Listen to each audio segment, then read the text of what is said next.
धर्म प्रेमी सज्जनों, विशेषकर आज भारतवासियों से मैं ये निवेदन कर रहा हूँ। मैं पंडित महेंद्र पाल आर्य और मैं प्रमाण के साथ आप लोगों के सामने ये प्रस्तुत कर रहा हूँ वीडियो। अभी अभी आप लोगों ने देखा, सुना और जाना कि दिल्ली के इंदिरा गांधी इंडोर स्टेडियम में मुसलमानों की जमावड़ा हुई और वहाँ मौलाना अरशद मदनी जो जमीयत उलमाए हिंद के हेड बतलाते हैं और दारुल उलूम के हेड बतलाते हैं। हमारी मस्जिदें इसी दिल्ली के अंदर 400-400, 500 साल की मस्जिदें हैं, जिसमें जमीयत उलमा का दफ्तर बना हुआ है। अब्दुल नबी अकबर के जमाने की मस्जिद है। और कितनी मस्जिदें जिनके पास औकाफ, अल्लाह अकबर, लाखों करोड़ के औकाफ हैं। जौनपुर में जाकर के देखो कैसी मस्जिदें हैं, दिल्ली के कुर्ब जवार में देखो कितनी बड़ी बड़ी मस्जिदें हैं। हिंदुस्तान का वो तबका जो इन मसाजिद के औकाफ को हड़प करना चाहता है, कहता है अगर किसी वक्फ जमीन या मस्जिद या किसी भी चीज के कागजात वक्फ के नहीं आए उसको वक्फ नहीं माना जाएगा। कौन 500 साल पुराने कागजात ला करके पेश कर देगा? आप लोगों ने सुन लिया इनकी बात। ये खुद स्वीकार कर रहे हैं कि कागजात नहीं है। रही बात वक्त में ज़मीन दे गए आपके पूर्वज, भाई मुसलमान इतने ज़मींदार कहाँ थे? किस ज़माने में थे मुसलमान? जब 800 साल तक इन्होंने राज किया तो 800 साल में क्या पूरे भारत को वक्त में दे गए? तो फिर अंग्रेज़ों ने कहाँ आकर के राज किया? तो ये सब बेतुकी बातें या हवाई बातें कर रहे हैं। इन सब बातों को ताक पर उठा कर रखिए, ये बात अब चलने वाली नहीं है। अगर ये ज़मीन इनकी है तो अंग्रेज़ी काल में इनके ज़ुबान क्यों नहीं खुले? अंग्रेज़ी काल से ये बातें क्यों नहीं आए सामने? अंग्रेज़ी काल में भी तो ये बोल सकते थे, इससे पहले आज़ादी के बाद से भी तो बोल सकते थे। ये नेहरू की दिमागी उपज है, कांग्रेसियों की दिमागी उपज है, जिस तरीके से भारतवर्ष को आज परेशान किया जा रही है। अगर इनकी पूर्वजों की ज़मीन है तो पहले से बोलना चाहिए। अंग्रेज़ी काल में तो किसी ने भी नहीं बोला। इसका कारण क्या है? कारण ढूंढ।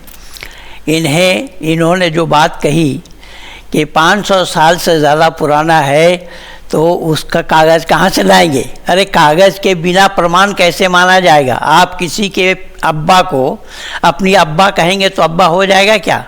मुग़ल काल में भारतवर्ष के अंदर में जितनी भी मस्जिदें बनी हैं वो सब मुसलमानों ने हिंदुओं की ज़मीन को दखल करके या मंदिर तोड़ करके मस्जिद बनाई गई है। वो इतिहास साक्षी है, भारत का इतिहास साक्षी है। इसलिए मौलाना मदनी साहब, आप भी बिल्कुल सही कह रहे हैं कि कागजात नहीं है। कि जब कागजात नहीं है, कागज़ के बिना प्रमाण कैसे करेंगे आप? आप किस तरीके से ये बतलाना चाहेंगे कि ये ज़मीन वक्फ बोर्ड की है? तो संपूर्ण भारतवर्ष वक्फ बोर्ड की है। आपने सांसद को, लोकसभा हॉल को, या हमारा जो अभी नया जो सेंटर बना है उसे भी वक्फ की ज़मीन बता दी और लज्जा शर्म भी नहीं आई। और ये अबू आज़मी जो सपा का नेता है, महाराष्ट्र का अध्यक्ष है सपा का, वो बोल रहा है कि टैक्स देना चाहिए। अरे टैक्स किसको देना चाहिए? उस मालिक को तो ढूंढ करके लाओ भाई। जब उसका मालिक ही नहीं है तो टैक्स किसको दिया जाएगा? ये बेतुकी बातें इस प्रकार से जो हो रही है भारतवर्ष के अंदर में, ये वक्फ बोर्ड नाम की ये संस्था को बिल्कुल समाप्त कर देना चाहिए, क्योंकि ये इनकी दिमागी उपज है भारतवासियों के साथ छेड़खानी करने का, भारतवासियों के साथ ज़्यादती करने का। क्योंकि ये जवाहरलाल नेहरू से लेकर के इंदिरा गांधी तक के इन कांग्रेसियों के बनाए हुए हैं। ये वक्फ बोर्ड नाम की कोई संपत्ति नहीं है इन लोगों की। अगर ये कह रहे हैं कि हमारे पूर्वजों ने संपत्ति अल्लाह के नाम दे गए, तो अल्लाह के नाम दे गए तो तुम क्यों इसके हकदार हो? तुम कैसे इसके हकदार हो? अल्लाह क्या केवल तुम्हारे हैं? अल्लाह को ही लेने दो। फिर अल्लाह को अगर दे गए, अल्लाह के नाम से वफ़ कर गए, तो तुम क्यों इसके हकदार बनने चाहते हो, क्यों इसके हकदार बनने के लिए उतारू हो? तो अगर हकदार बनना चाहते हो तो उस हक के कागजात तो दिखाना पड़ेगा ना। उस कागजात के बिना हक का दावा करना ये बिल्कुल बेतुकी बातें हैं। इसलिए मैं ज़्यादा न कहता हुआ 2 टुक में ये बता रहा हूँ कि भारत सरकार को चाहिए इस वक्फ नाम की बीमारी को भारत से समाप्त कर देना। धन्यवाद के साथ पंडित महेंद्र पाल आर्य। मैं ये सारा प्रमाण आप लोगों को इकट्ठा करके दिया हूँ कि मौलाना अरशद मदनी को चुनौती दी गई बातें की, किंतु उसके बाद जो मदनी साहब का वक्तव्य हुआ, हम कोई उससे सहमत नहीं है। और मैं आपसे निवेदन करना चाहता हूँ, हमें केवल जोड़ने की बात अगर करनी है, प्यार मोहब्बत की कीजिए। ये जितनी कहानी सुनाई है, अल्लाह मन्नू ये वो, उससे 4 गुना कहानी मैं सुना सकता हूँ। मैं मदनी साहब, आप मेरे पिता तुल्य हैं, मैं आपको दावत देता हूँ शास्त्रार्थ के लिए। आप दिल्ली आइए, आप मुझे सहारनपुर बुलाएंगे, मैं सहारनपुर आऊंगा। धर्म के लिए क्या आप जो बोल रहे हैं, आपके साथ डिबेट करने के लिए हम तैयार हैं। आप जहां बोलिएगा वहां, दिल्ली चाहे दिल्ली या सहारनपुर चाहे सहारनपुर। ये लोकेश मुनि ने दिल्ली के रामलीला मैदान में जब इनका सर्वधर्म सम्मेलन हुआ था, उसी समय की बात है, ये ज़्यादा दिन की बात नहीं। और मौलाना अरशद मदनी, ये मदनी जी है, मदनी जी इस कैमरे में देखिए इधर,